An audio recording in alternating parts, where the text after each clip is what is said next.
President, Toastmaster, members and guests, imagine, if you will, a much younger me.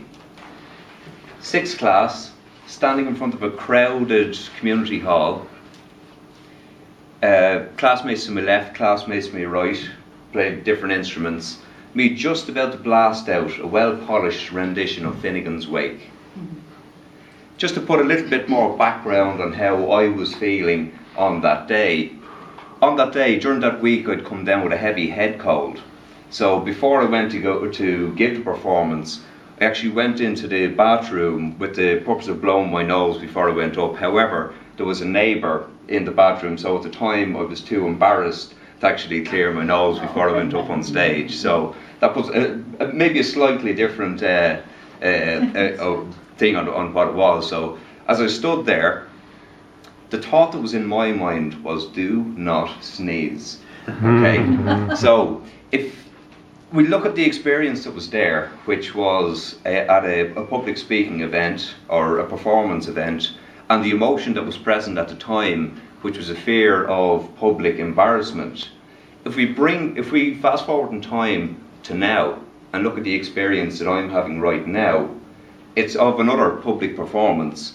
And in order for my subconscious mind to give me a reference or to give me a model on how I should feel or how I should behave now, my subconscious mind has to go back through my past experiences, including the experience that I gave you of Finnegan's Wake, and obviously any other experiences that I had of a similar nature. Now, if we want to change how we feel in given situations, how we respond in given situations now, if we go back to previous key events that dictated or influenced how we perform now, and reprogram or repattern those past negative events in our minds so they become positive events, then it programs our minds to feel more positive now.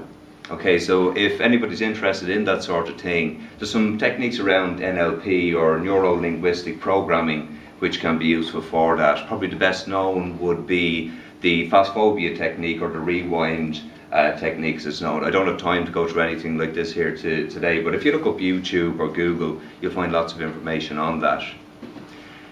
Not only does our subconscious mind build a blueprint from previous experience, from previous real experiences that we've had, but it also takes into account any experiences that we have vividly imagined and kind of throws them into the mix as well.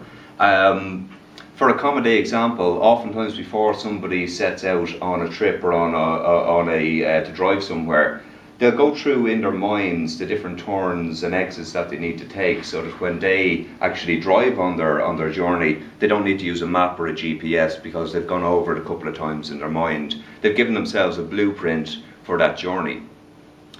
Now, if somebody before they, let's say, stand up to speak, imagines everything going catastrophically wrong, how shaky they're going to be and how horrible it's going to go, they're giving their mind a blueprint of exactly that experience.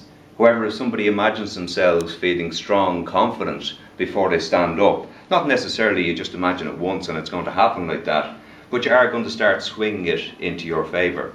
So if you want to change your experience or how confident you feel around public speaking, by reviewing key negative experiences from the past and repatterning them or reprogramming them, and also imagine yourself feeling more confident the next time you do, you're going to swing it you're going to swing your confidence level in your favour.